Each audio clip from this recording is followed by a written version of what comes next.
This is my review on Get Him to the Greek theatrical cut. I'm going to save the unrated version of the movie for a different time because there's a lot of different content in that film cut of the movie. So that's a separate video. So it's about this guy called Elvis Snow who, for the first time in his life, his career is now in the toilet because his album, first time in his career, did not sell because it came across a bit insensitively the most racist thing in history. And it broke the world record for being insensitive and racist. Where the song is called African Child, Bombed. And the name is called, of the album is called African Child. And, so the song is about that every people that go to Africa, that's a white dude, has an African child inside them all. Is what the lyrics basically saying, but apparently people did not take kindly to this song, and and then we run into this fanboy who works for this music studio to needs to get Elvis to the Greek concert to promote his anniversary and also to save his own job. Was in the process and everyone else's, because everyone else's job is going under that he works with, except for the boss. His boss.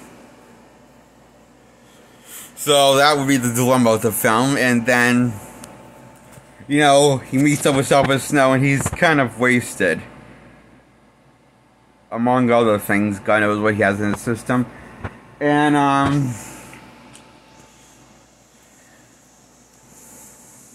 Elvis was unaware of the, change the date early with the Greek concert because his father didn't told him, I guess. Even though his father discussed it on the phone with Jonah Hill's character, the fanboy.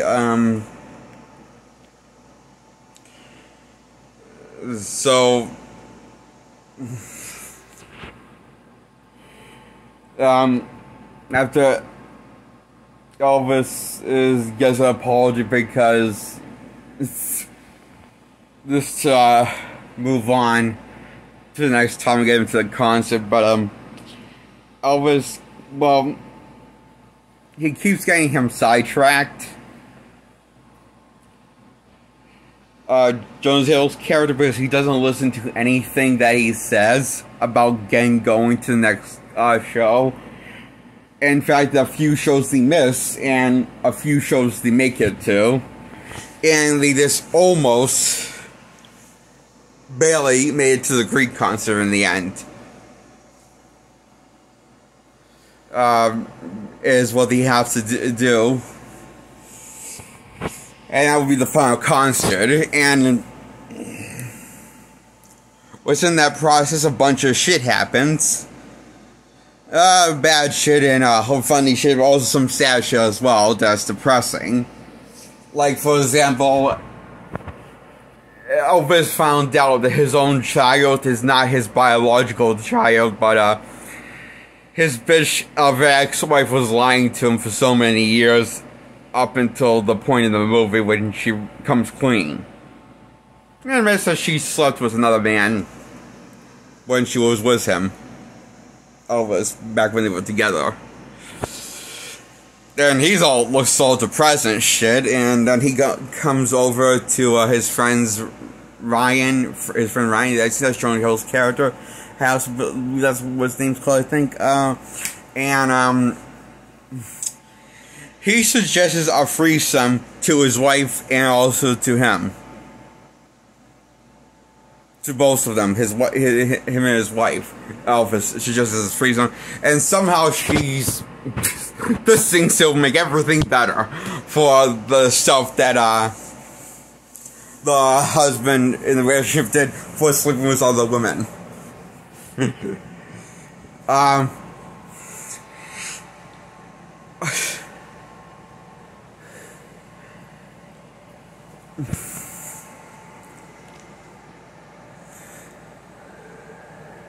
so they have threesome and gets weird, and earlier in the film, before that they meet up, Jonah Hill gets basically raped, and he tries a Jeffrey, which has mostly weed and heroin, every identifiable drug that's illegal, and several unidentified substance within the Jeffrey that he smoked, and all that good stuff that can kill a person. So he starts having a heart attack.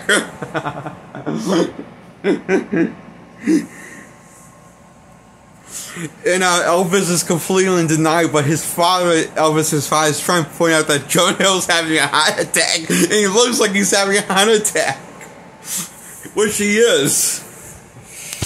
So things go to worse. Shit starts setting on fire after a fight breaks out between the father and son of Elvis's father, Snow, and people are running out of exiting the building, and now and also in the middle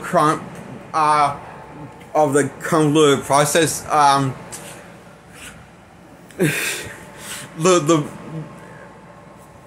what's that rapper's name that was in this movie? Daddy something, Daddy P, the one that did tribute to Biggie Small. I mean, Big Puff Daddy. P. Diddy. P. Diddy's like in this movie, and he plays Jonah Hill's boss, and he tells Jonah and everyone, smoke this Jeffrey, it'll calm you down. That's the last thing that Jonah needs to hear right now, because he did smoke Jeffrey. He's going to he's having a heart attack because of it. And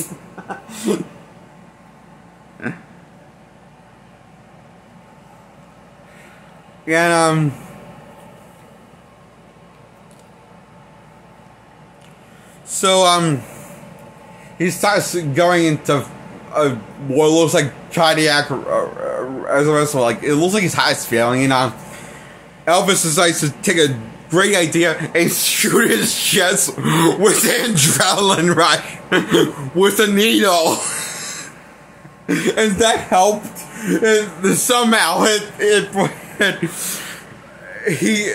that helped, and he goes off nuts and ape shit and attacks the father of Elvis's father and said, "This is all your fault." He attacks he attacks him like he's Catwoman or something. It looks funny. And now P. Diddy, you said right? You said right? His name is? I forgot. Okay. And now P. Diddy, he's off on the Jeffrey. All high on the Jeffrey, and he tries to murder Elvis, and he basically looks like he's kind of gone insane, trying to murder Elvis and also also the person that works for him, Jonah Hill's character, and he's chasing them out on the street and gets hit by a car, and he gets up and starts running at them again.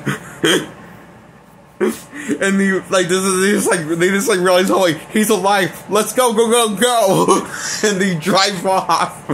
And turns out P. Diddy only did that that was all part of his plan to mind fuck Elvis Snow to get him to do what he needs him to do to get him to the great concert and stop messing around. So it worked. His plan worked. And it scared the shit out of Ryan. Also, besides Elvis.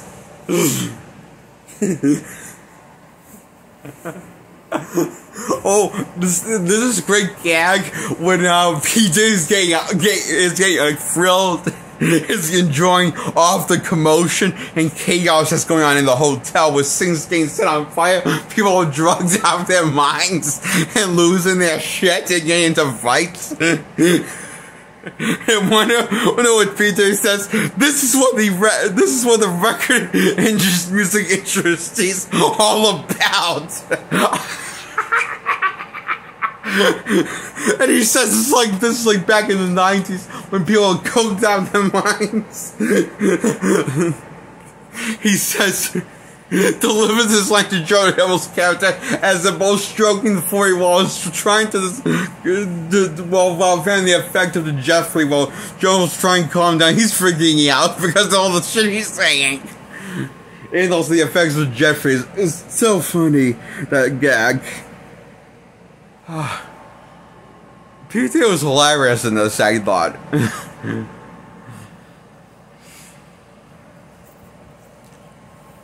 So yeah, after that, Elvis meets up with his wife. Then he finds out Jackie brought some news about the kid, and then he meets up with Jonah Hill's captain. And then, the freeway gets awkward. Then Jonah Hill stops the freeway, and then the wife stops the freeway because this is getting too weird.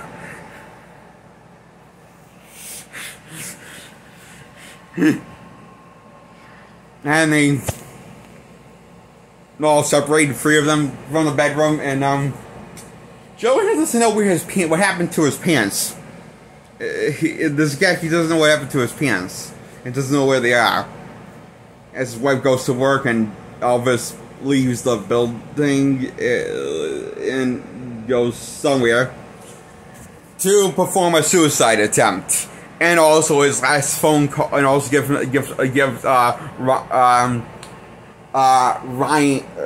his friend Ryan, I believe his name is Jonah Hill's character. The guy plays the character Jonah Hill plays. Okay, the fanboy of Snow gets some voice messages when Elvis says, "Hey Ryan, I just want to call and say, look, I'm sorry about the whole freezing. Anyway, I'm going to throw myself off a building and kill myself. You're welcome to come and watch if you want to." And he meets up with Elvis, and everyone is watching around the pool area, and he's trying to decide if he wants to jump into the pool or into the street. He's debating, and he jumps into the pool, and somehow he survives, even though he's bleeding from his arm, it looks like. But he's losing the amount of blood that looks like, as Jonah Hill said, Jaws looks like he bit his ass of how much blood he's losing.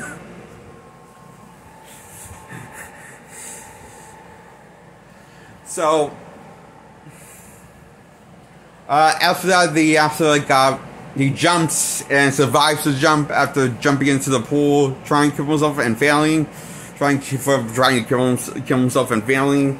Him and Ryan have a hard conversation about to each other, and Elvis apologized for everything and that he did for himself, and it was wrong of him to do that, to just to freeze him.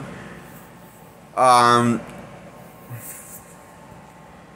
he admits that he's all lonely and doesn't have anybody in his life except for his mom, but apparently she's an idiot. He finds her a bit of an idiot, so basically, that's the only friend he's ever has, real friend he's ever had, that never has taken advantage of him. Everyone else has taken advantage of him and used him and kept on using him up. And Ryan, Jonah Hill's character makes a good point about it. He's one of these days he is going to be too much for him. He's going to be all used up. And then we see later in the film the events of it taking toll on him when he is all used up and tries to take his own life. So, and Jonah Hill points out how Elvis makes people happy by doing what he loves, making music and performing for people, and that's what that's why everyone loves him. So he has that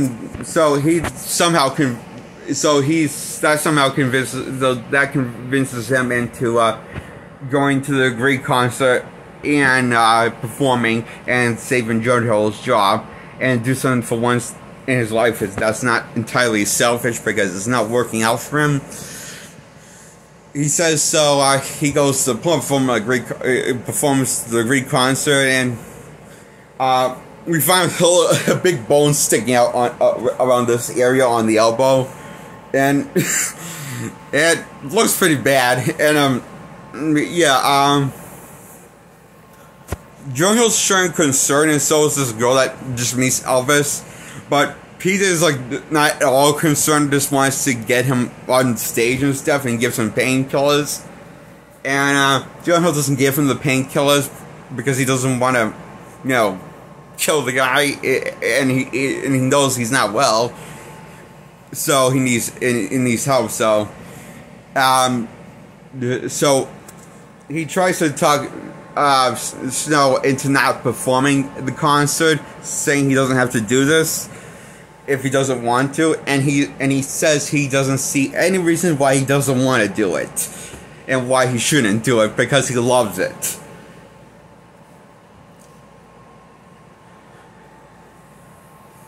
So for the first time in his in a long time, Snow is basically letting himself feel something.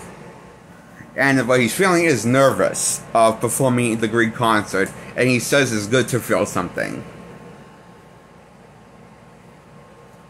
So, don't worry, he doesn't die or anything. He's perfectly fine. He makes a few months in time period recovery after that final performance. You see him all stitched up in one piece and clean and sober, and performing his next hit called Furry Walls. That was obviously inspired from the Jeffrey trip that Ryan took early in the movie. So, yeah, I love this movie. Give it a 10 out of 10. Bye.